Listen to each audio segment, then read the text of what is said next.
Good morning, everyone. Can I welcome you to this meeting of the Employment Committee? As usual, the meeting is being broadcast live on YouTube and will also be available for viewing after the meeting. The link is available on the Council's website.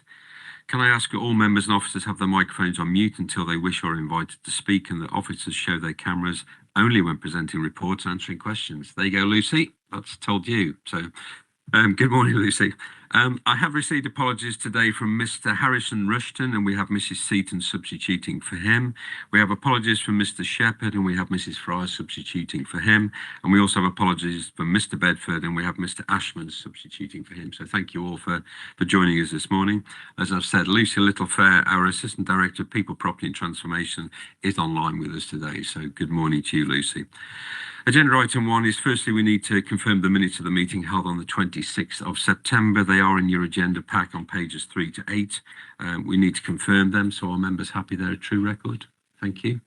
Thank you. So I'll sign those afterwards if needed. Item 2 is question time. I can confirm I've received no questions from members of the public. Item 3, questions from members. I've received no questions from any of the members here today.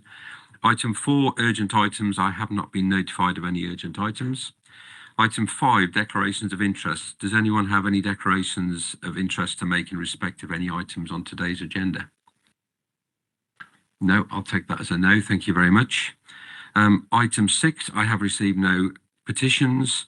So that moves us to item 7, our first substantive item on the agenda, which is the attendance management report on pages 9 to 16 of the agenda. Andrea Denham, our HR business partner, will present this report. Andrea, thank you.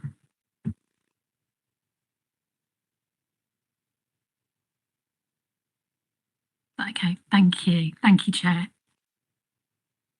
So the purpose of this report is to update the committee on the council's overall position at the end of September, which is Q2. The previous report came in September and was at the end of Q1, which is June 24.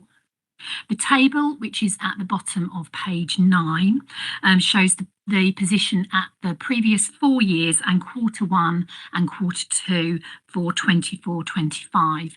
At the last committee, the members that were present asked me to include the full-time equivalent numbers for each of the departments. They asked for this for the context of the size of the departments. So that is in the grey box, just for your eye line, so you can see what the size of those departments are. So that gives you that information that was requested. I'll just give you a chance to look over that before I continue. Yeah, thank you for that. I think thank you. So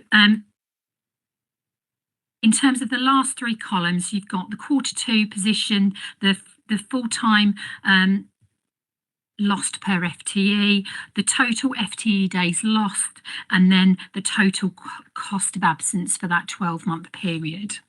Over the page onto page 10, that moves, you've got the ESPO and the EMS figures following at the bottom of that table, and then my commentary. So at the end of Q2, the chief executives in the public health department were below our corporate target of 7.5 days. And you will also note that the Children and Families Department, Environment and Transport, Chief Executives, and also East Midlands Shared Services had all made improvements since Q1 moving into Q2. The council's overall position is now at 8.57 at that position, which was an improvement of 0.1 FTE days per FTE since the Q1 position. There's still improvements to make to move towards that 7.5 target position. Moving on to reasons for absence, you'll see the table, which is our highest reasons for time lost, plus the not disclosed figure. These are 12-month cumulative positions, and it shows them at the end of each period that's detailed in the table. And the table shows that the mental health absence has improved from Q1 to Q2, which is encouraging, but still remains our highest reason for losing time due to sickness absence. The tables that are over on page 11 and 12, which I'll go into the commentary of in a moment, show the top 3 reasons for sickness absence lost for a 12-month period, for quarters 1 and 2 for 22-25, and also for the 12-month periods ending for 23-24, and then 22-23 and 21-22. So if I move on to the bottom of page 12, page 12, my key observations from the departmental tables for quarter 2 is that there have been improvements in mental health in adults and communities and Chief Executive's department, which is encouraging. Moving into the long-term and short-term absence split, just to note, and apologies, there's an error at the bottom of that page. It should say the end of September and not June at the bottom there on the point 12 for that table. The table is correct. It is the end of September position.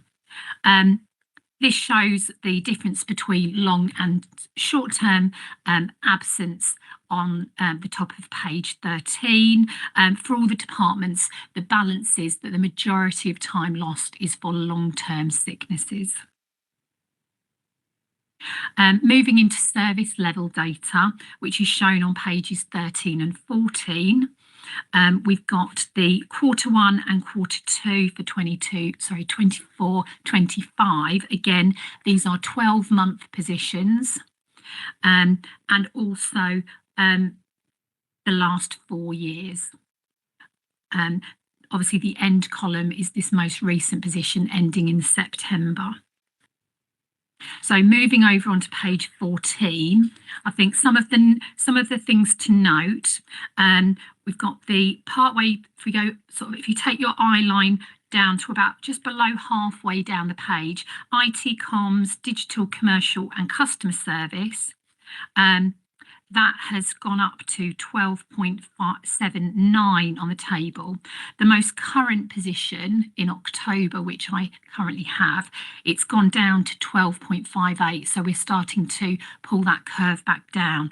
That area contains the school food service, and we've been doing a lot of proactive work in the school food service. Obviously, that area has impacts from short-term absences. Obviously, they're a frontline area, but then we've also had a number of long-term cases in that area that we're continuing to proactively manage. So there are resources and time going into that by the managers and also within HR to manage that area. Moving down, also operational commissioning, which is in adults and communities. I've spoken to the business partner in that area. What they've reported to me is 25% of the absences in that area are, again, short-term absences, cough, cold, flu, gastro. Again, this is a very frontline service area. So if you think adult social care, it's all those frontline services. But then they've also, unfortunately, had a number of long-term cancer cases in this area. Combined together, that has really pushed up their absences. But again, they've been focusing very much, the managers and the HR support they have in that area, to help manage those services in terms of absence management. And again, commissioning and quality within adults and communities, you can see that there's been an increase there. Again, they're having support from their HR support. That's a very small service. There's about 51 FTE in that area. But again, they've had some long-term, very difficult, complex medical issue cases in that area. And again, they are being supported. So in terms of the grip and the support that they've got in those areas, we are making sure that they are receiving all the support from HR, and the managers are doing everything that they need to do to support individuals with the situations that they have, and the absence management procedure is being applied. I just wanted to quickly refer to, and I have the eye line of Mr. Champion, that we, following the last committee, Mr. Pendleton and Mr. Champion came and attended an attendance management session, which we also recorded, and I don't know whether other colleagues managed to watch that back, which was delivered by 2 of our HR advisor colleagues, where we went through we went through the bones of our attendance management process, and how we have developed our culture and our processes of managing attendance. And I think hopefully we gave a really, well, it wasn't myself, it was my colleagues, and I think they did hopefully they did a really good job of being able to demonstrate actually how it all works and how we develop that. So I'm hoping that we've been able to show how we have a robust process and procedure to help manage all of these areas, because people will have these absences, but it's how we manage those. So I think if I close my report by saying that is all of the update for this month, and any comments from the committee. Thank you. Okay, thanks, Andrea. Yeah, it's certainly a good report. It's good to hear that we're supporting our employees, certainly on the long-term sick as well. So I will go to Barry first, and hopefully you can quickly overview as well the training that some members had. I wasn't able to attend, but I did watch it back. So it's Thank you, Chair. Thanks, Angela, for putting the extra information in with the number of employees. I'm happy if you want to round those up and down so that they're whole people rather than fractions. I almost missed it when I saw the 0.64, and then I realised what the information was. So that's great. It gives us a much better perspective of the numbers involved. Yeah, as for the management course, it was really informative. I think both Trevor and I felt that it is a robust system. It's great so that when you come back and report to us, we can appreciate what the managers are doing, how they're doing it, and the measures that they're taking to, to encourage people back into work, etc., and helping our staff and that. And I thought, yeah, it was very good. I was quite impressed with it. Good afternoon. Thank you, Barry. If I may just Sure, echo that, Chairman, I think we realise just how very cautious and careful the support given was, because there are particular thresholds for each individuals, and you have to know your individuals to manage them. And it was really good to hear and see the stages, which were immutable, that they were super to see gone through. It put my mind totally at rest. Forgive me for I have an evil mind that all this is superficial. No, it was not superficial at all. In fact, very in depth. Really appreciated that. Thank you, because absences are a real problem. Thank you. Thanks, Trevor. Do any members have any questions on the report? No? In that case, that's good news. Thank you very much, Andrew, for your sort of report. And yeah, it's good to see that going in the right direction. It's also good to hear that we obviously know the reasons why some pigs have gone up, and they're being addressed as well. So, okay, thank you for that. We're asked to note the update provided on the council's overall position on sickness absence as at the end of September. Does everyone agree? Thank you. Okay, item 8, our second item on the report is the committee's terms of reference and work programme for 2025 on pages 17 to 22 of your agenda. Lucy is as our Assistant Director of People, Property and Transformation, and also Andrew Stewart, our Head of People Services, will present the report. But can I just say before you do, I welcome the report. So thank you. Thank you, Chair.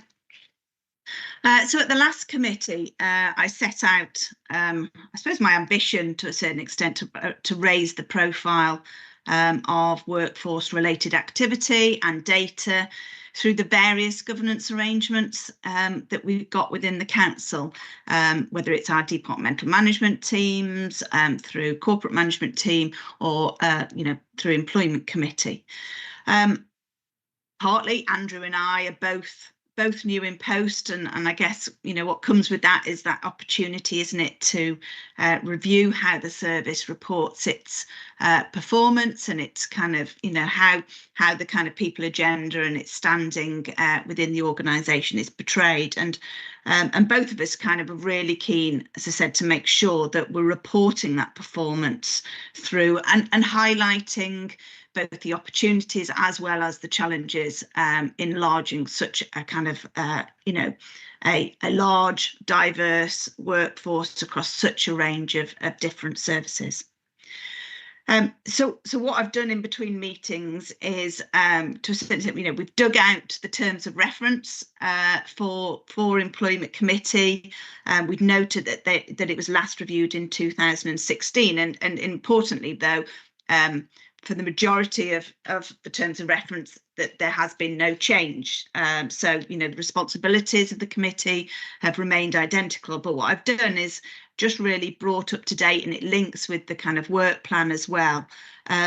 Those items that we'd like to bring forward to the committee as standing items each meeting, as well as the various different annual reports and updates that we'd like to bring you.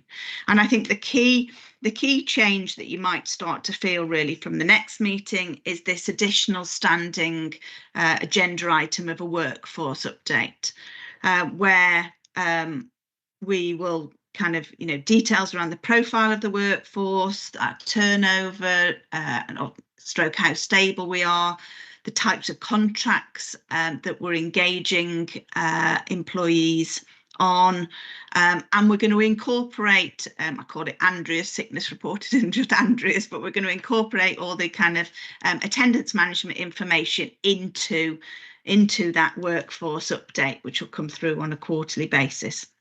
And the aim, I think, as far as I'm concerned, is about increasing knowledge and understanding of the workforce. What it'll also do is it'll draw in updates on the people strategy. And what we'd like to do is per meeting, whilst we'll give an overall view of how we're kind of doing in relation to the various different activities, we'll home in and we'll focus on one of the particular strands in the people strategy at each meeting, which will allow us to have a kind of a more in-depth discussion, I think, around some of the work that's going on and that some of the challenges I guess we've got. The terms of reference is also very clear that one of the things that we need to make sure we're doing for the committee is ensuring you've got a good understanding of the impacts on policies and procedures, and where appropriate signing those off where there's been any legislative changes. And we're aware that over 2025 in particular, there are a number of legislative changes that are being proposed that we're currently considering and will want to bring you up to speed in. The intention is that we commence with the new work programme from the next meeting and the new style of reporting. So, Chair, the purpose of the report really is just to seek approval on the updated terms of reference and the work programme as I set it out for 2025. I'm happy to take any questions. Okay, thank you, Lucy. Members, Harry. Yeah, thank you. Yeah, I'm happy with the report, Chair, and having the work programme set out is quite useful actually to be able to see what we've got coming up. So I've got no problems with that. Happy to approve. Okay, thank you. Trevor? I did think one thing, Chairman. I note that we're not able to convene a smaller working party from this particular committee of members. I just wanted reassurance, Chairman, that if we said that something, and we do get this back, so I think we're okay, but if we did say, come on, there's something here which really needs looking at, that officers, if so long as we passed a majority decision here, that officers would be bound by that motion to actually convene themselves a meeting and look at it for us. That's all I'm asking. Otherwise, scrutiny doesn't seem to have much bite. Okay, I think, I mean, a subcommittee would have to have terms of reference. Presumably something like a working group or a working party is sort of an informal arrangement, but quite happy to hear what Lucy's got to say on that suggestion, or Andrew.